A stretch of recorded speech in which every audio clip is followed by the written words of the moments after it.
जैसे ही उसने बोला शर्मा जी के लड़के ने मारा है, अब उसकी पिता के अंग अंग फड़कने लगे। मैं सामने बैठा हूं, एकदम कंधे चौड़े हो गए, आंखों में खून आ गया।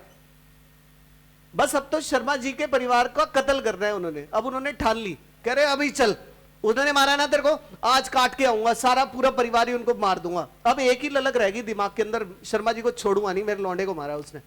बाप ने ये नहीं पूछा कि गलती किसकी है, बाप ने पूछा ही नहीं कि गलती किसकी है, शर्मा जी के लड़के की है, तेरी थी, किसी की है, बस लड़के का खून निकला, अब काट के आऊंगा, मैं देखूंगा नहीं इस आदमी को। अब ऐसे करते करते वहां पर मां भी खड़ी थी। अब बाप कह रहा है बेटे को खून निकल रहा है, उसके खून को नहीं देख रहा, कह रहा है अब काट के आऊंगा शर्मा जी को। मां कह रही है इसे दवाई दिला दो पहले।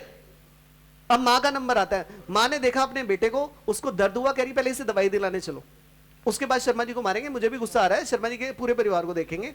दवाई लेने गई, बच्चा डॉक्टर के पास गया, बच्चा ठीक हो गया। और थोड़ा बहुत मैं भी ये सीन देखा था मैंने हल्का सा, तो मैं भी इस चीज में मैं उसमें जुड़ा था। तो जब वो बच्चा ठीक हो गया तो मान की आधा गुस्सा तो वैसे ही खत्म हो चुका था तब तक। अब उसने वहीं पर ही पूछा कि बेटा तूने गलती तो नहीं की? बेटा तो कह रहा नहीं मैंने ऐसी गलती नहीं की, ये नहीं है वो नहीं है। तो अब वो लेडी कह रही है कि अब जाके मैं जाती हूँ, आप मत जाओ, मैं बात करके आ जाती हूँ। अब वो लेडी वहां पर गई। अब जाकर जब वहां पर गई तो पता लगा कि उसी के बेटे की गलती थी, और वो वहां पर बातचीत करके सब कुछ संभाल के आ गए।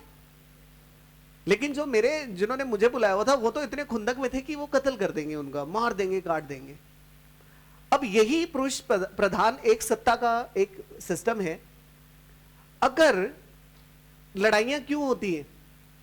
धर्म, हिंदू धर्म, मुसलमान धर्म, कोई भी धर्म, कोई चीज होती है, लड़ने कौन जाता है? औरतें जाती हैं कभी? जहां भी कोई लड़ाई होगी वहां पर हजूम होगा आदमियों का, ठीक है। हथियारों की जरूरत किसे है? औरतों को जरूरत होती है हथियारों की? मैंने देखा ही नहीं आज तक, नहीं। और अगर ये सत्ता जो जो एक सत्ता का एक सिस्टम है, अगर वो औरतों के लेवल के ऊपर दे दे तो हर औरत यही सोचती है कि अगर मैं उसे मार दूं उस बच्चे को, वो भी तो किसी मां का लाल ही होगा ना, जैसे ये मेरा लाल है वो भी तो किसी मां का लाल है।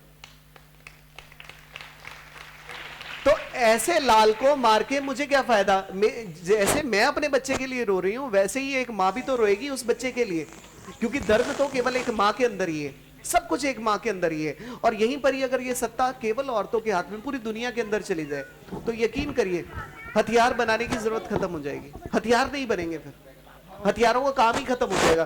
क्योंकि हर लेडी को पता है कि जिस तरह से मेरा प्रिय मेरा बेटा है, ठीक है, वो दूसरे को मारने से पहले अपने बच्चे को बचाने की बात करेगी, वो इसका यही नियम होगा। नहीं तो यहां पर जितनी भी औरतें बैठी हैं बता दीजिए मुझे,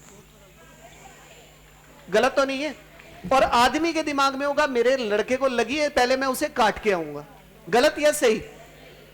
और औरत के दिमाग में होगा कि पहले मेरा बच्चा है, मेरे बच्चे को चोट ना लगे, तो उसे रिजर्व करके रखेगी, संभाल कर रखेगी, अच्छे संस्कार देगी कि बेटा लड़ना नहीं है, गंदगी नहीं करनी है, देश और परिवार के लिए काम करना है। गलत या सही? तो सत्ता किसके हाथ में होनी चाहिए? पक्का ना? मैं गलत हूं तो बताइए सिस्टर, गलत तो नहीं हूं? क्योंकि औरतों के हाथ में होगी तो लड़ाई झगड़े दंगे होना बंद हो जाएंगे। जय माता दी आपको।